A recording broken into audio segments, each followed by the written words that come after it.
yang setia kepada tugas, ya, hamba yang setia kepada Tuhan, yang tentunya diambil dari Kisah Kejadian pasal 24. Kejadian pasalnya yang ke-24, di sana berbicara seorang hamba yang tidak dituliskan namanya. Hamba ini tidak dituliskan namanya di dalam Kejadian pasalnya yang ke-24.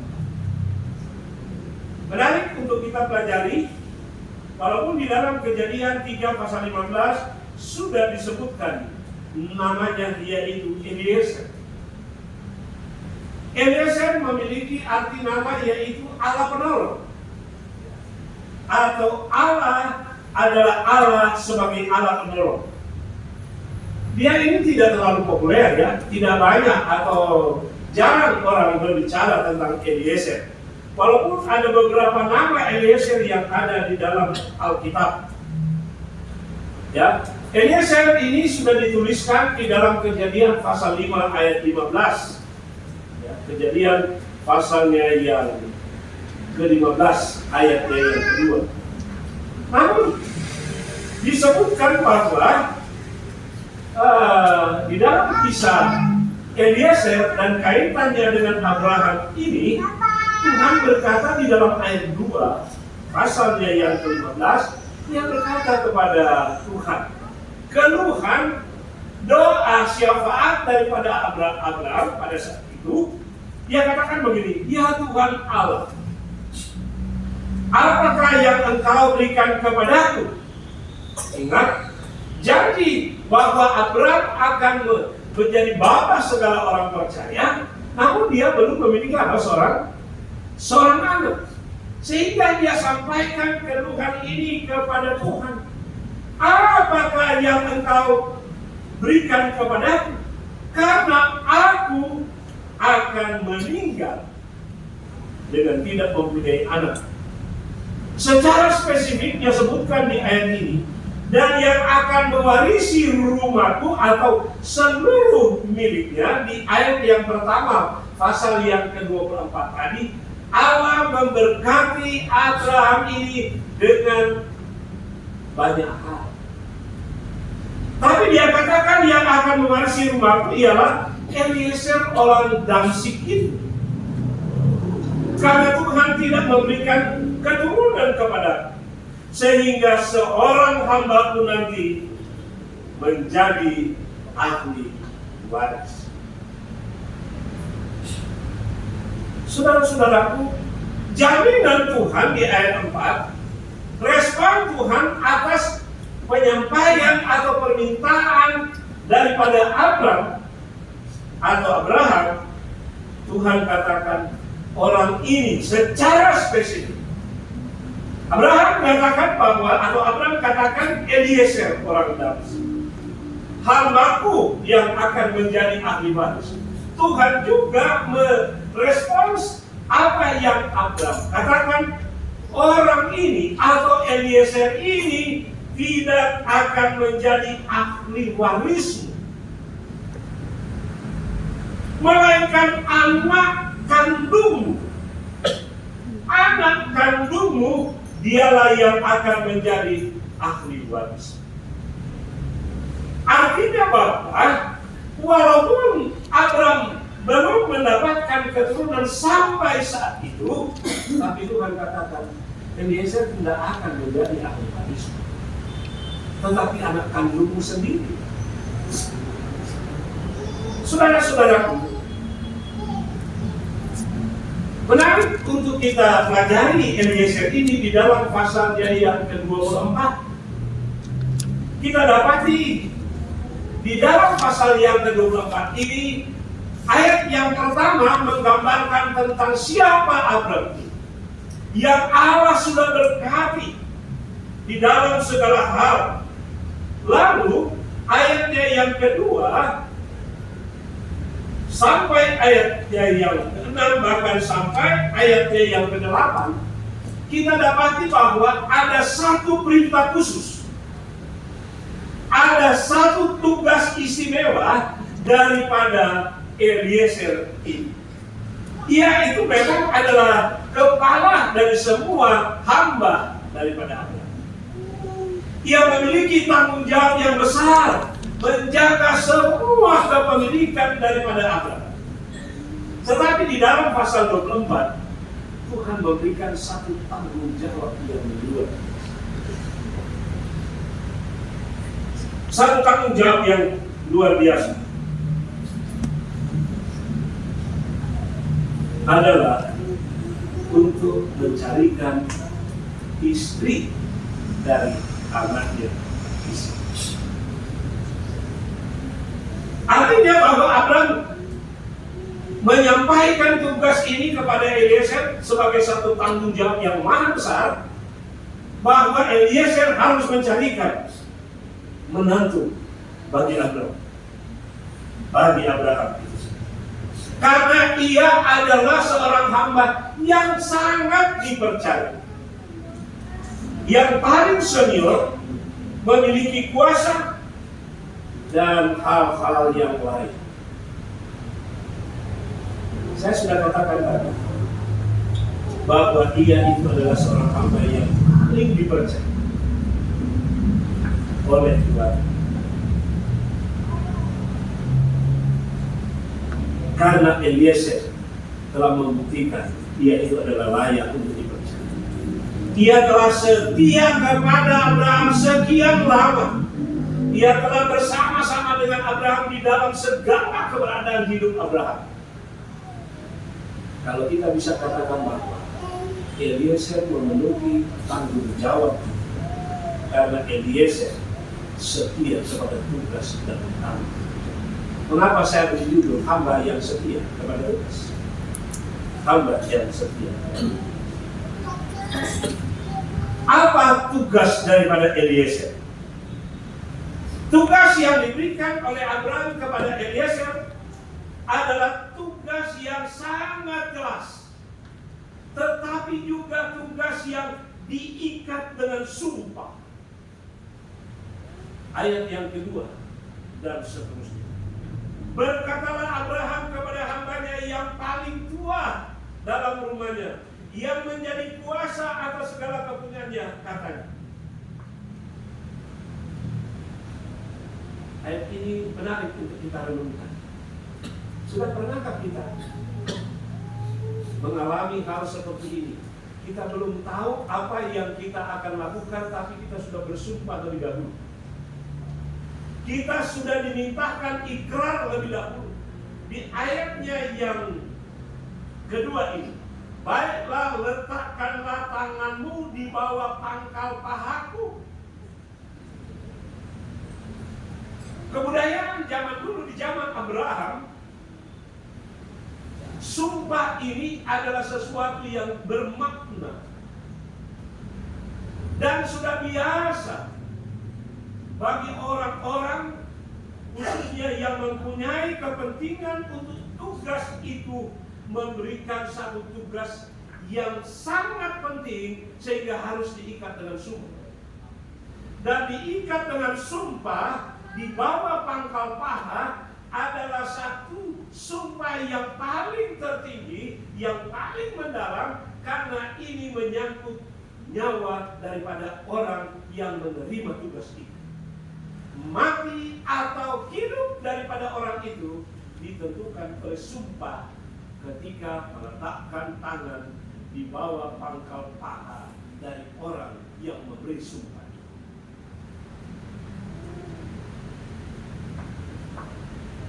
Ditambah lagi ayat yang ketiga, Abraham lebih menjelaskan bahwa sumpah demi nama Tuhan Allah yang empunya langit dan bumi. Sehingga sumpah ini tidak main-main. Kita dapati Eliezer ini tidak langsung memberikan sumpah. Ketika Abraham katakan, engkau tidak akan mengambil untuk anakku seorang istri dari antara perempuan Kanaan yang diantaranya aku dia. Bapak-bapak, ibu-ibu, orang tua, ini pelajaran rumah tangga ya. Bagaimana kita memiliki tanggung jawab untuk anak kita, agar supaya anak itu tetap setia kepada Tuhan. Makanya Abraham katakan kepada Eliezer ayat 4, engkau harus pergi ke negeriku, kepada sanak saudaraku untuk mengambil seorang istri bagi Ishak anak. Tidak boleh di tempat ini, harus pergi. Tetapi ketika Eliezer katakan, bagaimana kalau perempuan itu tidak mau ikut dengan aku?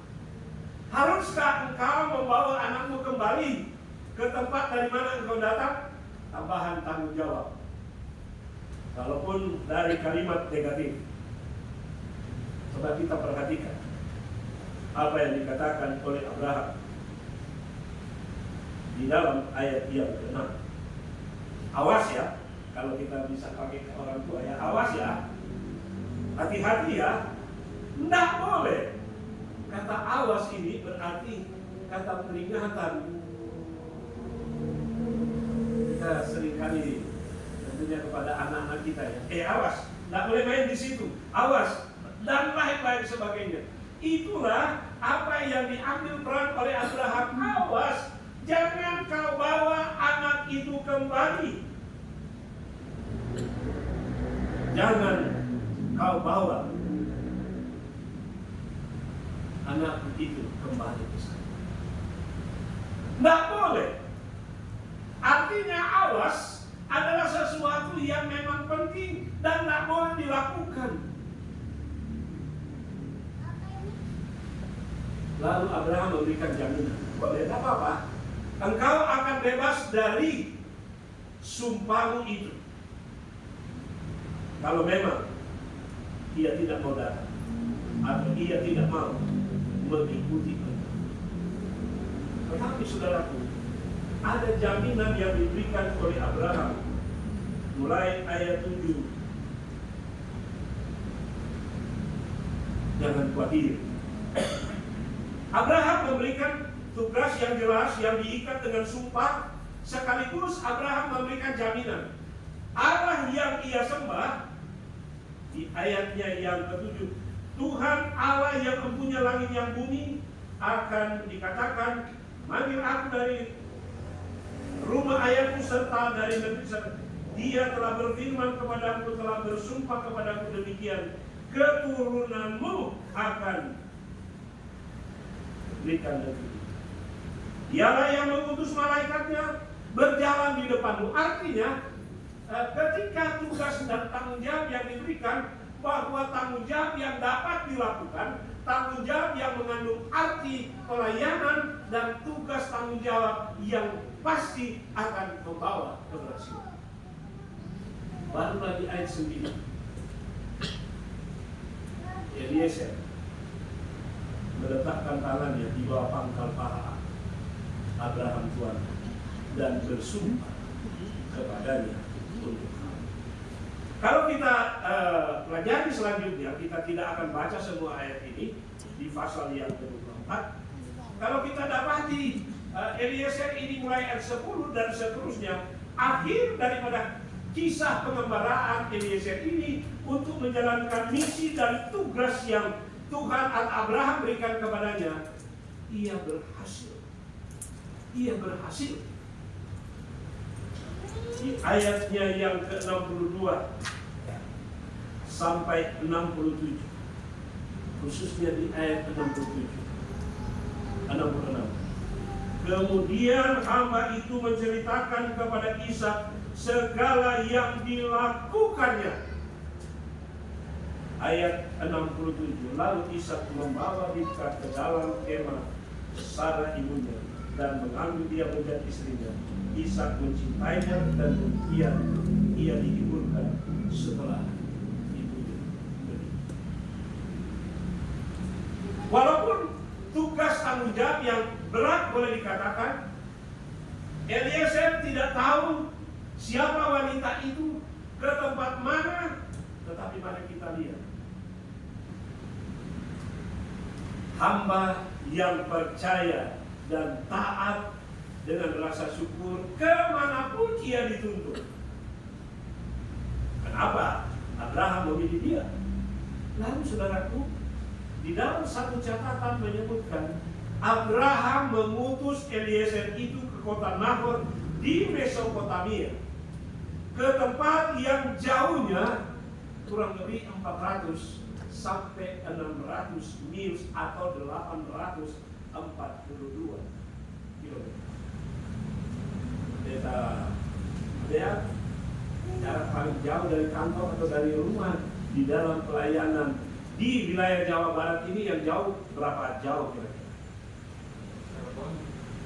Paling jauh itu ya? 6 jam. Cirebon?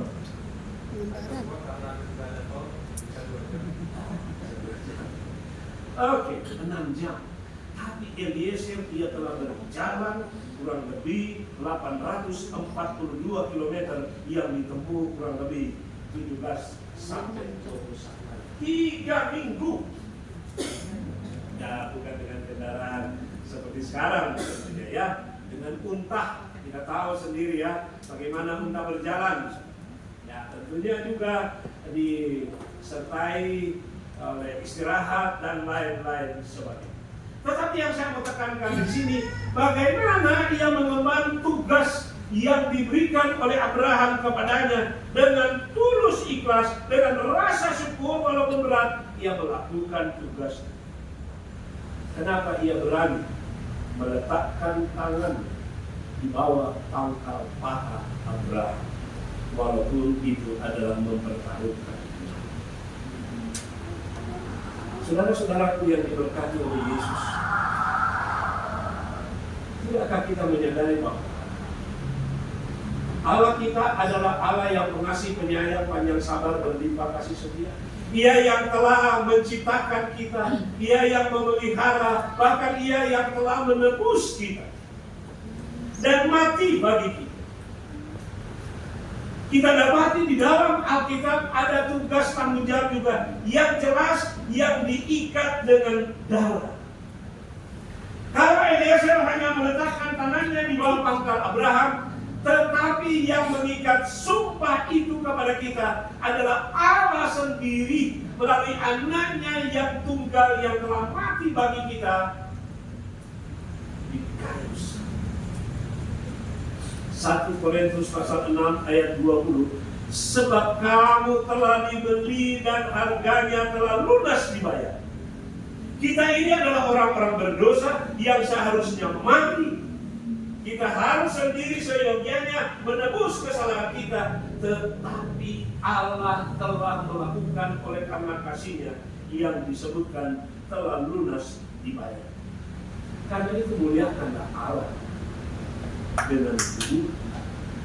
Ayat yang sama dengan itu 1 Korintus 7 ayat 23, kamu telah dibeli dan harganya telah lunas dibayar. Karena itu janganlah kamu menjadi hamba.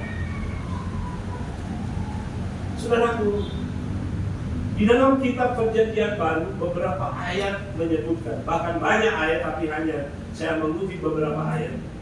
Ayat yang sangat terkenal bahwa tugas Allah jelas dan singkat dan terikat itu. Ayat yang terkenal di Yohanes 3:16 bukan? Karena begitu besar kasih Allah akan dunia ini, sehingga Ia telah mengaruniakan anaknya yang tunggal. Ia telah mengaruniakan anaknya yang tunggal. Artinya bahwa pengikatan ikrar atau janji itu sudah dilakukan oleh Tuhan. Keselamatan kita manusia yang berdosa sudah dilakukan oleh Tuhan. Rasul Paulus di dalam Roma 5 ayat 8 bahwa Ia, Yesus, telah mati untuk kita bahkan ketika kita masih berdosa. Telah mati, sudah mati. Rasul Petrus di dalam 1 Petrus 3 ayat 18, sebab juga Kristus telah mati sekali untuk segala dosa kita.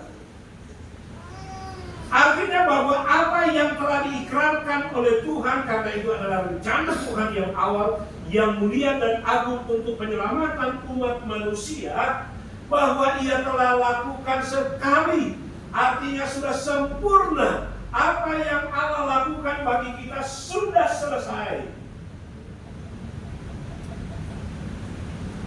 Sudah selesai.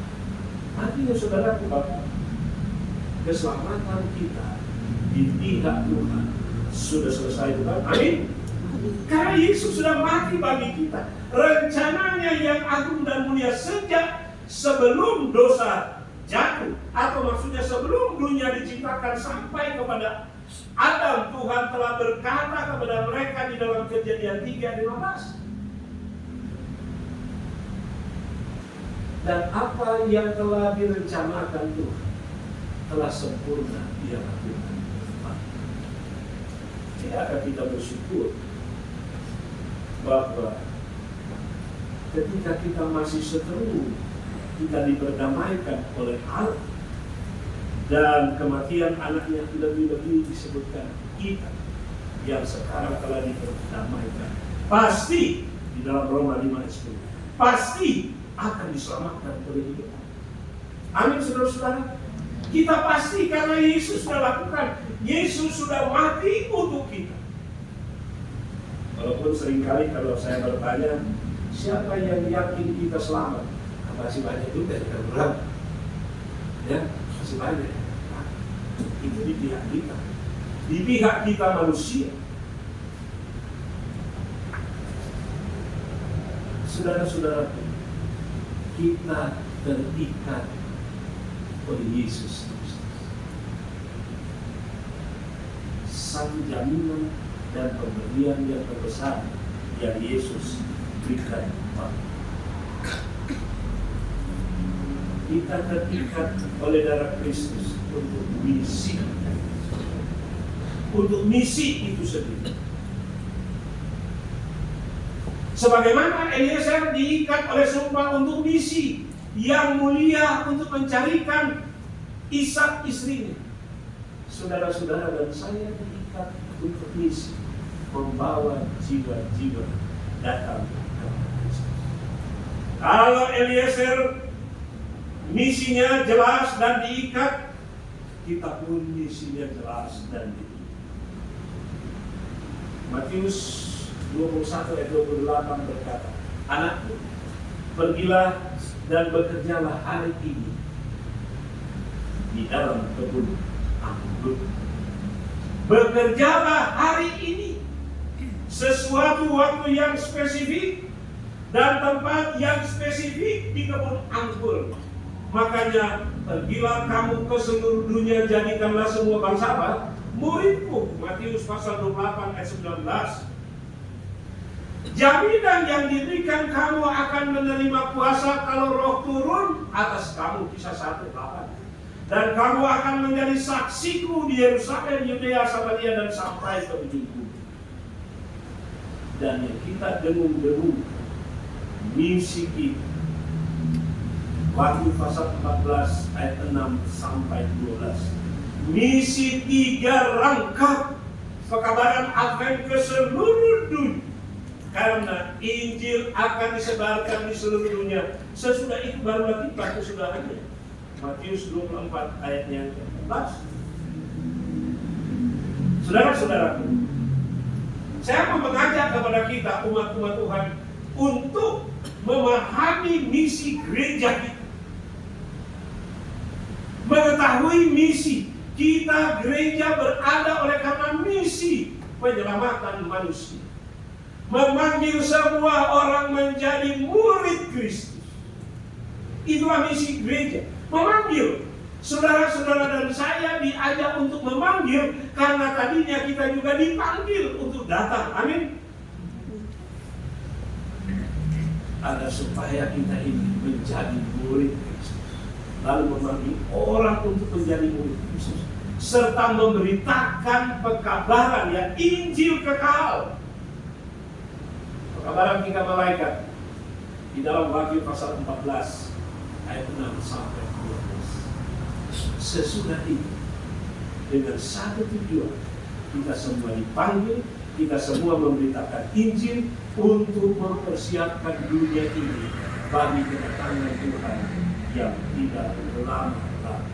Nah, oleh sebab itu kaitan dengan misi kita, gereja kita khususnya UNI Indonesia kawasan Barat memiliki satu beban dan tanggung jawab, Hope for Indonesia,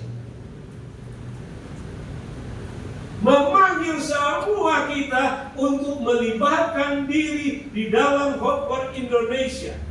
Satu keluarga, satu KPA, satu jiwa, satu tahun. Kita ini dipanggil, kita ini dipilih.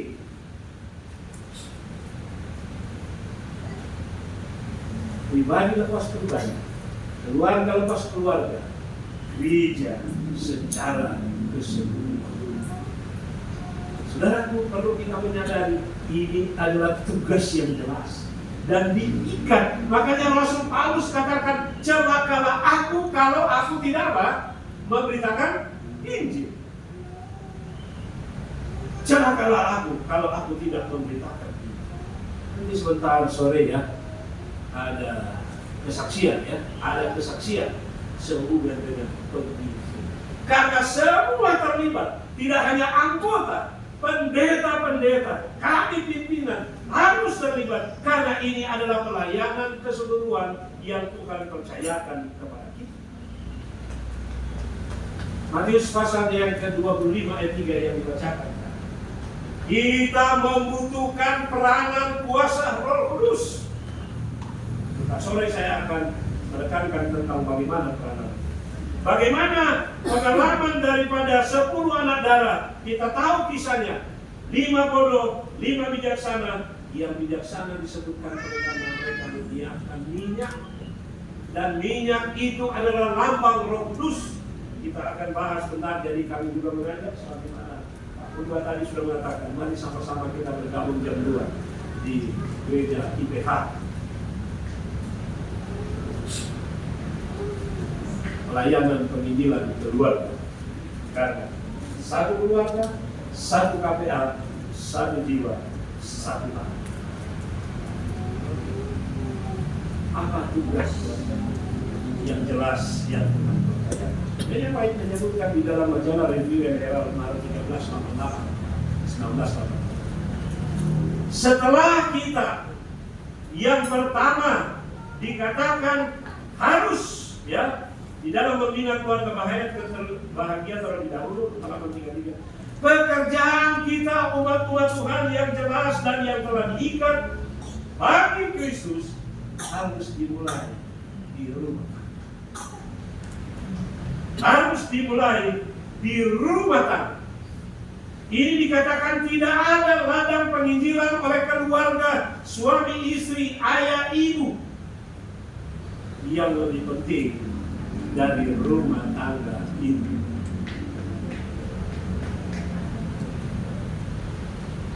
Apakah kita menyadari? Kalau saya katakan kepada bapak-bapak, di mana suami? Kepada ibu-ibu, bapak-bapak, di mana istrimu? Kepada ibu-ibu, di mana suamimu? Atau kita kepada orang tua, di mana anak-anakmu? Karena kita harus masuk surga. Jangan ada yang tertinggal di antara keluarga. Sebagaimana Rasul Paulus katakan, aku menginjil jangan sampai aku sendiri yang apa? Terkeluar. Saya ini, kami ini seorang pendeta. Jangan sampai anak-anak kita, keluarga kita di rumah. Barulah pergilah kepada tetanggamu, seorang dengan yang lain, dekatilah mereka sampai hati mereka dihangatkan oleh kasih.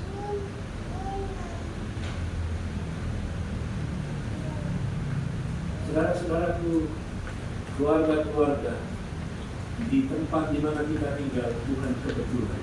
Saudara-saudara yang ada di Bandung ini tidak kebetulan. Tuhan memiliki rencana yang agung bagi kita.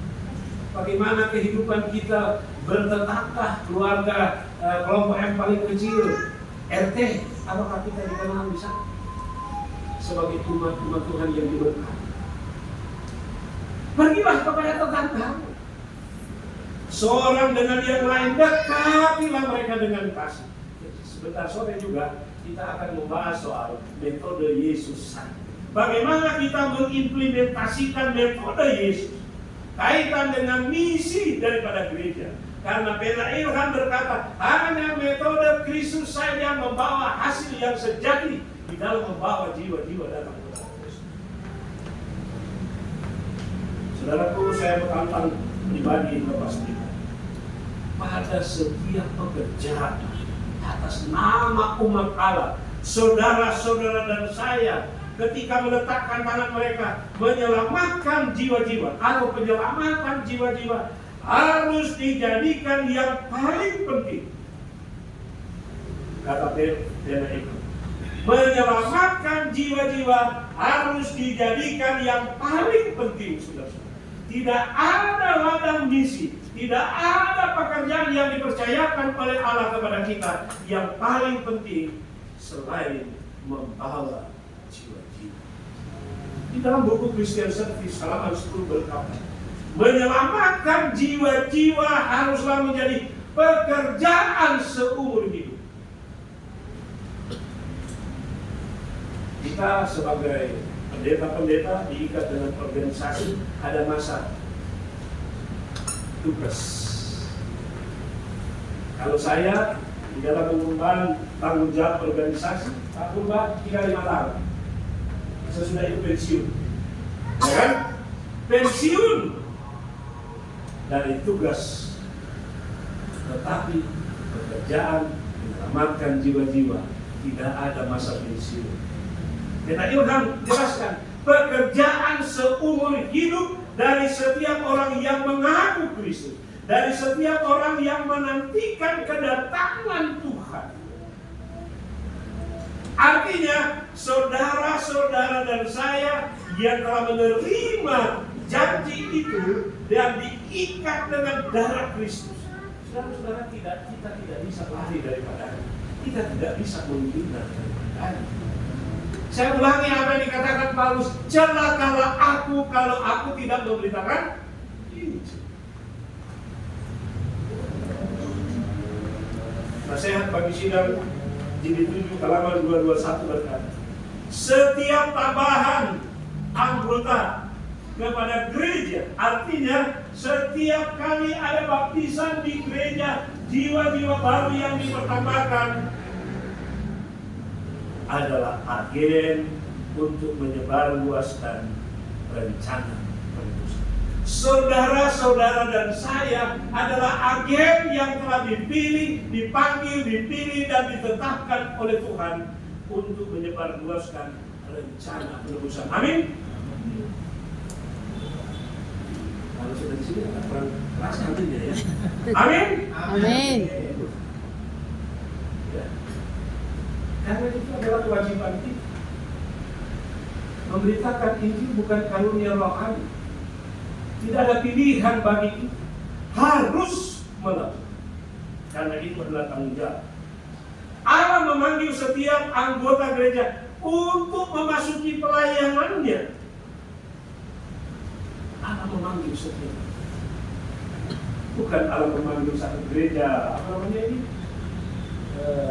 Jimini Raya. Tetapi seyogianya gereja itu adalah pribadi-pribadi. Sebagaimana dituliskan oleh Rasul Petrus.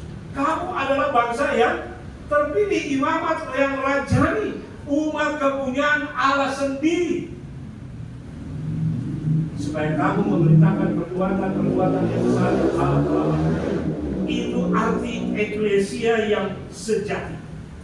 Kalau eklesia seperti kita ini bangunan, waktu Yesus datang kita tidak bawa bangunan.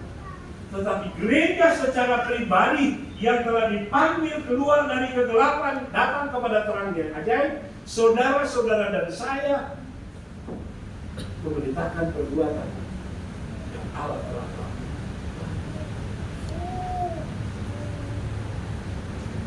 Kalau secara organisasi pun demikian dikatakan, gereja Kristus di organisasi jemaat Cimindi Raya di organisasi Tadi dikatakan pendeta kalian, pendeta mudanya di sini ya. Awal pelayanan di jemaat Cibinilai. Kalau begitu sudah umur berapa di sini? Secara gereja 23 tahun. 25 tahun. Berarti kalau ditinjau dari segi umur sudah akhir balik. Betul? Sudah akhir balik, kan? Bukan anak-anak lagi atau bayi. Sudah akhir balik. Kalau dari segi umur sudah menyendiri, bukan dari orang tua ya, sudah menikah ya. Saudara-saudara, saya mau katakan, jangan sampai umur gereja sudah akhir balik, anggota kita masih berperan sebagai bayi yang perlu disuapin terus. Benar tidak ya? Benar tidak? Kita semua beriringnya berjalannya waktu gereja, kita juga sama-sama bertumbuh di dalam iman. Amin. Karena gereja diorganisasi untuk tujuan penginjilan, tidak ada yang lain. Tidak ada yang lain. Hanya satu tujuan gereja, mengapa gereja didirikan adalah untuk penginjilan. Pekerjaan penginjilan Kristen melengkapi gereja dengan satu landasan yang pasti. Nah, oleh sebab itu Alkitab katakan, Pena Ilham katakan, bahkan peraturan jemaat menyatakan majelis jemaat secara khusus agenda utama dan yang terutama yang harus dibicarakan oleh majelis, tidak ada yang lain, adalah penginjilan. Kalaupun ada yang lain, jangan sampai hal-hal yang kecil ini menyerap pikiran kita kepada penginjilan. Jangan sampai rencana, contoh mungkin retreat, mengambil waktu yang terbanyak di dalam majelis. Kalau kita sempat kutip nanti sebentar sore, kita akan kutip apa yang disebutkan di dalam peraturan jemaat. Karena kita di gereja, kita di organisasi hanya satu untuk penginjilan. Mari kita kembali ke Eliezer. Kenapa Eliezer berhasil? Atas misinya yang boleh kita katakan berat, jauh, dia tidak kenal. Tetapi mengapa berhasil?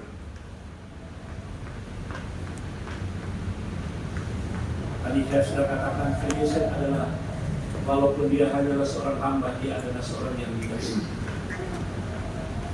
Sebelum ia adalah orang yang tidak gegabah. Waktu Abraham katakan, letakkan tanganmu di bawah, dia nggak langsung letak.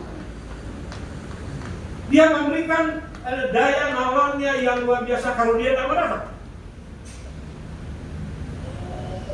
Dia memikirkan kemungkinan yang terjadi. Apa yang dia harus lakukan. Demikian juga dengan kita untuk pelayanan penginjilan, tidak hanya asal saja. Harus dipikirkan dengan masa-masa, dengan doa yang sungguh-sungguh.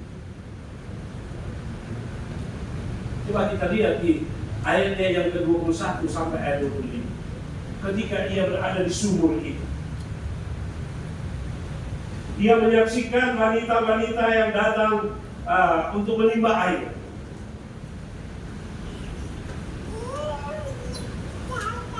Dia amati satu persatu.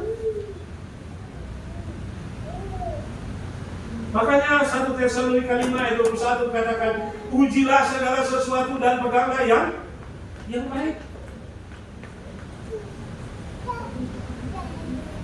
Saya harus stop sebentar, karena sebentar masih ada sekolah sahabat. Sampai jam berapa saya?